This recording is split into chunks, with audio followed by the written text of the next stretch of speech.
प्रशासकीय अधिकाऱ्यांच्या बदल्या, मुख्यमंत्र्यांकडून बदल्यांचे आदेश। शिर्डी आणि इतर धार्मिक स्थळांवरून विमान सेवा, विमान कंपन्यांनी पुढाकार घेतल्यास संधी देऊ, केंद्रीय हवाई वाहतूक मंत्री मुरलीधर मोहोळ यांचं वक्तव्य। पाळधी गावातली संचारबंदी अखेर उठवली। 31 डिसेंबरच्या राड्यानंतर पाळधीमध्ये होतं तणावाचं वातावरण।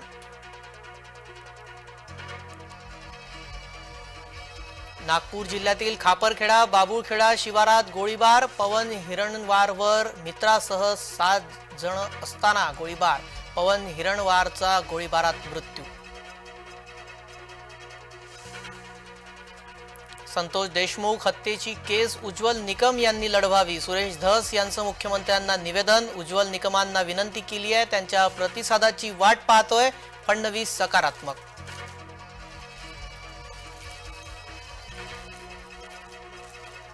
विनाकारण आपल्या राजीनाम्याचा हट्ट, मंत्री धनंजय मुंडे यांचं वक्तव्य। आपण धनंजय मुंडे यांचा राजीनामा मागितला नाही, मुख्यमंत्र्यांच्या भेटीनंतर धस यांचं स्पष्टीकरण।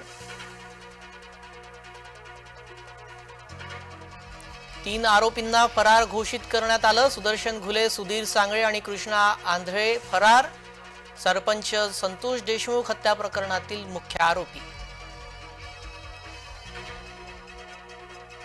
सरकारच्या ताब्यातल्या जमिनी शेतकऱ्यांना परत मिळणार, महसूल न भरल्यानं जमिनी सरकारनं घेतल्या होत्या ताब्यात।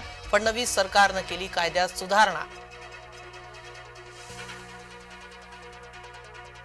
लाडक्या बहिणींच्या अर्जाची पडताळणी होणार, मंत्री अदिती तटकरेंची माहिती। नेमबाज स्वप्नील कुसाळेला अर्जुन पुरस्कार जाहीर, कोल्हापूरच्या शिरपेचात आणखी एक मानाचा तुरा।